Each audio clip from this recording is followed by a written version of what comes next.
Hey, what's up guys, aarava here, and welcome back to a brand new episode of my F1 2020 Manager Career Mode here with McLaren, and we're here for the pre-season for Season 2 of this career mode. If you guys did miss the previous one, the ending of Season 1, then be sure to go check that one out. But we saw there in the episode, we have now got a massive cash boost injection of £140 million to spend on next year's car, which should be enough money, in theory, I think, around to build one of the best cars on the grid. So we are looking pretty good to hopefully become a top team in this second season and take McLaren to the top. Obviously, this would be technically 2021 then, the second season after 2020. So, I don't know, maybe in real life, McLaren are hoping to make some sort of leap and jump when the regulations come in. Of course, in this career mode, there's not been a massive change. It's just a case of us being very good savers. You know, we talked about maybe halfway through last season. I think it was after the Italian Grand Prix. I think when we put like a line in the sand to say we'll save all the money. And then, of course, we got that massive cash boost from the sponsorship. I can't remember which sponsor it was. I think it might have been DeWalt, you know. But one of these sponsors basically gave us, I think it was around 65 million. And then the prize money we got for third place was a lot more than I thought it was going to be. I thought it was going to be about 40 million. In the end, it ended up being about 70, I think it was. So that was a massive boost for us. So looking very good for pre-season. Just going to have to go ahead and make that car, basically, and see how everything goes. But just tying up loose ends in terms of our pit crew. Just going to quickly make sure that everyone is under contract, basically, for enough races to go on to next season. Most of these guys on 10... which is good to see on all these 18 ones, but also need to just make sure all these backup guys are also sorted out, because we've got a decent amount of backup pit crew here. We've got a few that we can probably get rid of. I'm actually going to quickly check these new hires. We've got level 17 here, could become an 18, so I might just go ahead and fire this dude. He's pretty, a little bit meh, so I'll fire him and replace him with his level 18, so hire him, 15k. Obviously, 200k to sign him is not an issue. We've got a lot of money to burn, and then everyone else, I think, is all good in terms of contracts. 9 races, 7 races, pretty okay. 9 races, all good. So I think we're good for a pit crew, so we'll reject the rest of these guys and let them refresh through, and then we'll go on to build our new car, pretty much. And also, I actually completely forgot, we also have some HQ upgrades on the way. I actually completely forgot we'd upgraded these simulators. So that's going to give us... Well, actually, let me hang on. Let's have a look here. So that's going to give us the rear wing, which will take us up to Epic on the rear wing, Epic on gearbox, Epic on suspension. Obviously, got Legendary on engine, which we've known about the entire time, which has been a big boost for us. So, I don't know. I mean, there might be a thought to maybe not spending all our money on the car, maybe spending some on the HQ upgrades. I mean, let's see after we've built the car. I don't think it's going to take the full 140 million, so there might be a decent amount of money left over to go ahead and do those HQ upgrades. So if we're not fighting at the front in Season 2, then maybe, you know, it's going to definitely be a definite guarantee we'll be doing it by Season 3, I think, if we can build these other HQ upgrades and have a good baseline with that car. But obviously we ended off last season with one of the best engines on the grid and a pretty okay car here and there, so hopefully the base stats for next year's car can be pretty damn good. But here we go, we've got all the emails coming through. So 2020 rules are now active. Obviously, that's in the game. It says 2020. Obviously, this is Season 2, so technically 2021 for us. Bonus points for the driver in pole position. It was a rule change that was voted in. So if you get pole, you get extra. I think it's probably going to be 1 extra point. I don't know, maybe 2, because I think the fast lap of the Grand Prix in this scenario of F1 gives you 2 points here. So we'll watch out for that. But we've got Porsche that'll be now promoted into Formula 1 at the expense of Manor. And then Team Penske can be upgraded into Formula 2 and Peugeot into Formula 3. So we've got Porsche, a big brand, obviously back, or not back in Formula 1 for the first time. And we lose Manor, unfortunately, which is quite a big shame, really. But we'll see what the driver transfers will be like over the course of the season, of course. But let's move on then and go towards pre-season to build our brand new car. And then we'll see what's what in terms of the driver transfer market. For us, of course, we'll probably stay put with Carlos Sainz and Lando Norris, even though I did kind of say a lot about maybe getting rid of Lando Norris. I think for the sake of the McLaren series, we'll keep put for now and see how things go. Alright, so here we are then, designing the new car, and I completely forgot that you actually get another bonus point, a load of money, because we did fat stacks of the financing. So we've been saving all this money that we squirreled away over last season, so we get an extra 20 million. So we've literally got like Ferrari or Mercedes or Red Bull kind of money here. 160 million to spend on this car. If we're not a top team this season, we've done something very wrong. So let's go for it. Engine supply then. Obviously we could stick with Renault, but you know, why should we? Let's go for the very best. We've got Renault Sport, which is very strong, or you've got Porsche, very strong, with plus 55 base stats. That's the best engine we could get here. And I think we've got to go for it. McLaren Porsche, it's a bit of a weird scenario, bit of a weird mixture, but let's go for it. I mean, it's the best one we can go for. We've got the money, 40 million. Let's do it. Very exciting stuff. So, fuel supply then, what we're going to go for. This one a little bit trickier because there's no kind of two green scenarios for fuel efficiency and improvability, but of course we can kind of go that in tandem in terms of the things we can do with the rear package and the nose height, and also we could spend some money later on in the pre-season to kind of fix that. Castrol right now is the discount we get for using them last season. That was a fuel efficiency very strong, improvability very weak though. We could go with Petronas. Petronas is strong and weak, so not as good as Castrol on fuel efficiency, but also improvability, I guess, wasn't very good for us really last season. That was very, very apparent in terms of our car improving in terms of that kind of scenario. But, I don't know, Castrol, the fuel efficiency was very, very useful. Carlos Sainz, the amount of times we saved a lot of fuel very easily and was able to push him a little bit harder because of that was very useful. So I almost want to stay loyal to Castrol as well a little bit, and I don't think, you know, the difference from strong to very strong, how much is that going to really be compared to very weak to weak? I'm not too sure. If we go with that, that's, you know, nearly to 5 stars, and we just got to maybe hope and pray that we get 1 extra star on improvability. I mean, we're on 3 stars, which is not too bad, so I think I'm going to take the gamble on that. Let's see where we are with everything else. So we may as well take Spec A for material supply. There's a no-brainer there, 15 million. That's pretty decent. And then in terms of the brake supplier, again, like the fuel, you can't get everything you're hoping for here. We're on just under 3 stars for both tyre wear and tyre heating. So it's really just about preference of what we want.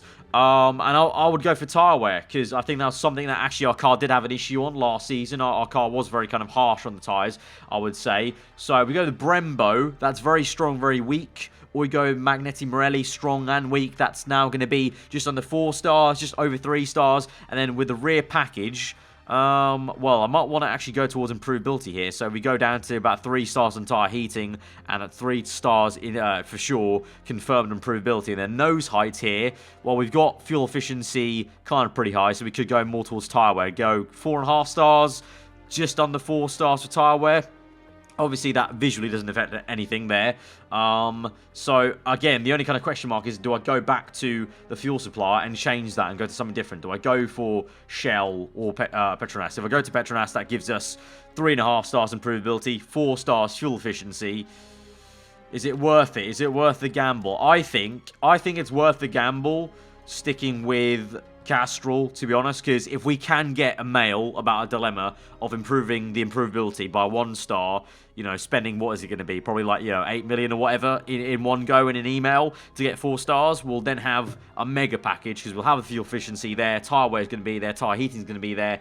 So I say, let's take this gamble and go with Castrol again. Be a bit loyal, save some money there, and then spend it later, hopefully getting dilemma. So fingers crossed that we do get that email in the pre-season. In terms of last year, what we had Renault, obviously, as engine supplier, Castrol. We had D-Spec chassis, and we had brake supplier, Haltech, which is one of the worst in terms of tyre wear. It was great for tyre heating, but one of the worst for tyre wear. So you can see here, this is going to be a very different car. New engine, same fuel supplier, but completely other end of the spectrum for the chassis material, and the same thing for the brake supplier. And in terms of the cost, obviously, we're nearly spending, what's that, like just under about double, I think, about there. So yeah, it's a big change, but it's looking good. And look at that, we're hardly scratching the surface. We're going to have 100 million to spend on the HQ and other things. So yeah, I think we're looking pretty good. I think we've done some great financing work last. I didn't even realise we're going to be in such a strong financial position, but there we are. We've been amazing little savers, and we've got a lot of cash to blow to chuck it at the championship and try and win this thing, hopefully this season. So I'm actually very excited. So 68.8 million down the drain, but 91 million still left over. That is actually insane, considering we had about 10 million to play around with for a lot of the time last season. So that makes a big difference. So now we just kind of go through preseason, see what the driver transfers are like, and also see if we can get some dilemmas on the emails, basically, to hopefully help us out in terms of improving that improvability. But even if it doesn't, I'm still pretty damn happy with the car we got. And then, of course, is the crucial brand new livery for potentially our brand new championship winning season at McLaren. We're going to go ahead, since we've got this extra money, we're going to go ahead and do these HQ upgrades. May as well do it earlier than later. So it's going to be 10 million for the brake R&D facility. That will improve the brakes to epic. Go ahead and confirm that. That'll take 15 weeks. And then we've got the rear wing coming, so we'll do the front wing as well. The wind tunnel, upgrade that. That'll cost us only 9 million, but that'll take 22 weeks. That's quite a bit of time there, but confirm that. And we've still got a cool 72 million. That is just very, very decent. Very, very good. So we've got the rear wing coming along. That's literally going to take, I would say, a week to go, basically. So things are looking on the up. The foundations are very much here.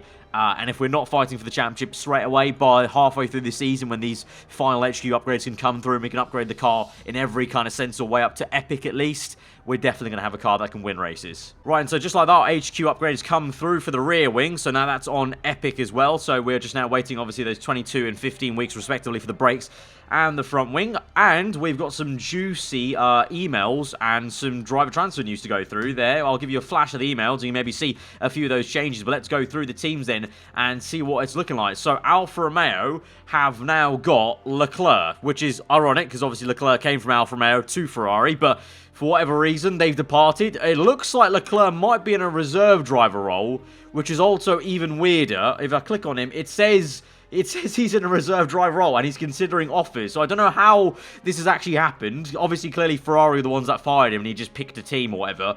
So he's approachable as a driver. So I don't know. Yeah, I'm just saying there's a lot of, there's potential drivers we could kind of nick on the cheap maybe, or are looking at offers.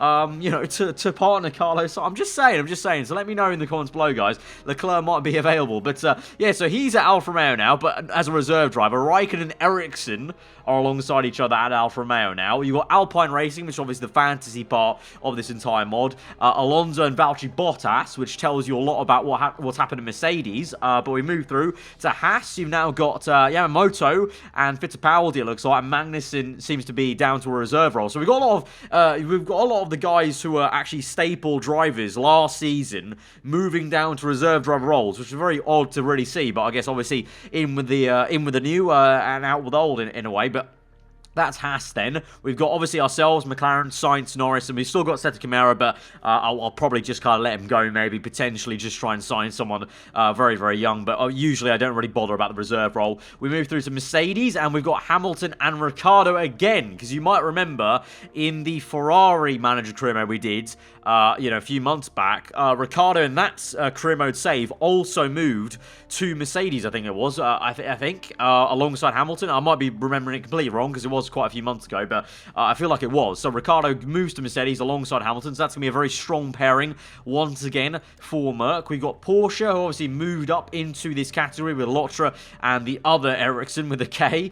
They've got Maney as a reserve driver. Racing Point got Stroll and Perez still. They've not moved and changed. So they're one of the only teams that have really not moved or changed, really. Red Bull have got Gasly back, because obviously they had Albon in, but Albon's moved on, and they've got Chilton in, so that's a little bit strange. Red Bull obviously had a weaker season. We beat them, so clearly maybe that took a hit to their finances for sure, because obviously they got less prize money for P4 compared to P3. You can see Christian Horner's job is actually at risk, so we definitely did a number on Red Bull, and they probably couldn't afford to keep Verstappen on, so Verstappen's left Red Bull. They've got Gasly back, and they've got Chilton as a secondary, although to be fair, in this game, Chilton's a 4-star driver, so he's not actually that bad.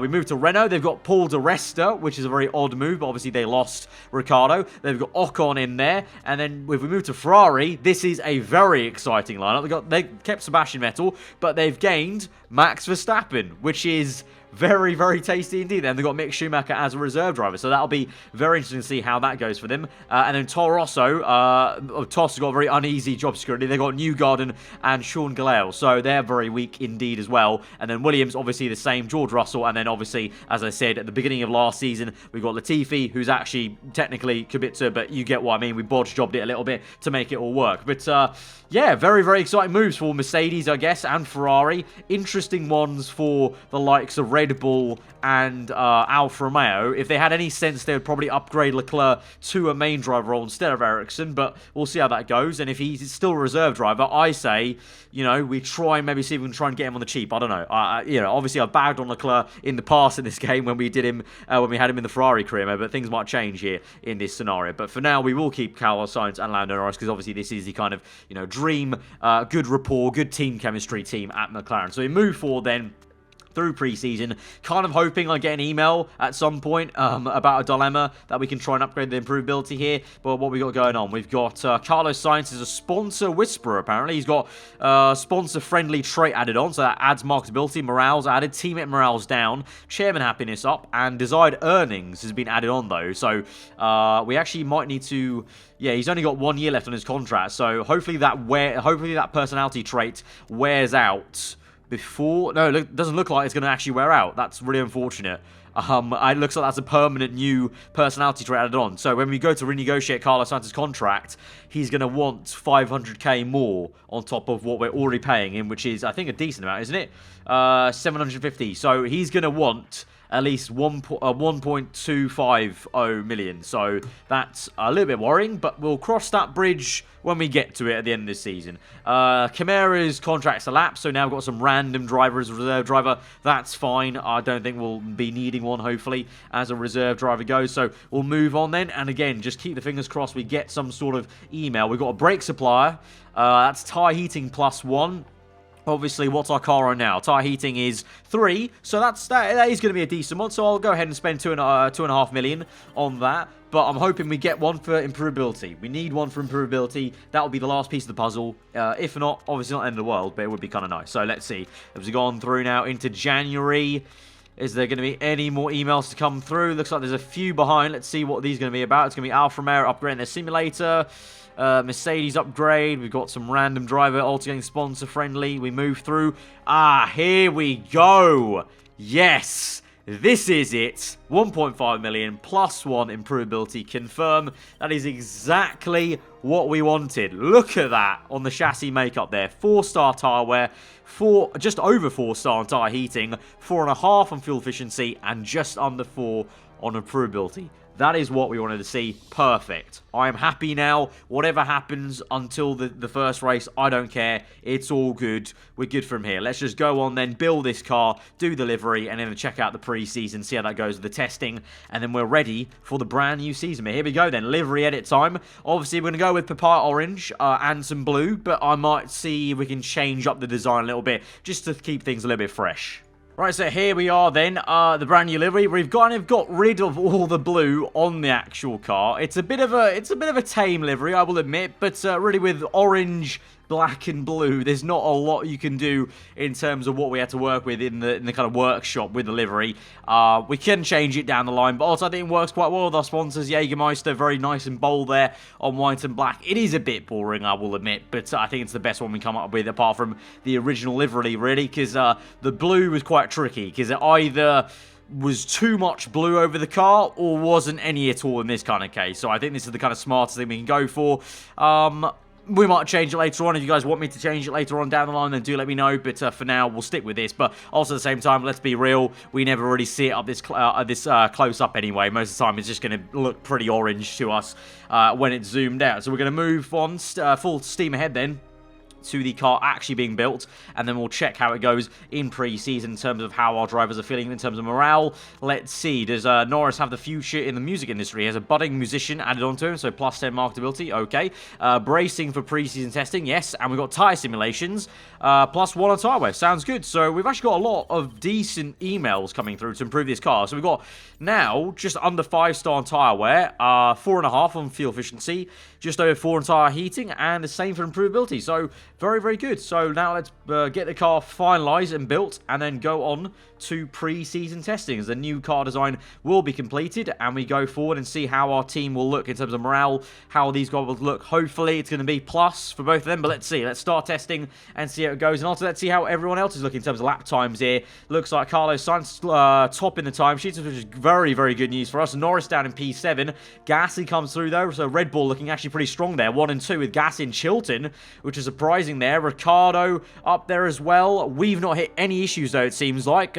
We've got Hamilton with Mercedes, engine not delivering full power, so that's good news for us potentially. I just want to check here. So Verstappen is, our first driver with Ferrari. Have Alfa Romeo literally not got Leclerc go? Yeah, literally Leclerc is a reserve driver for Alfa Romeo, so he is there for the taking potentially.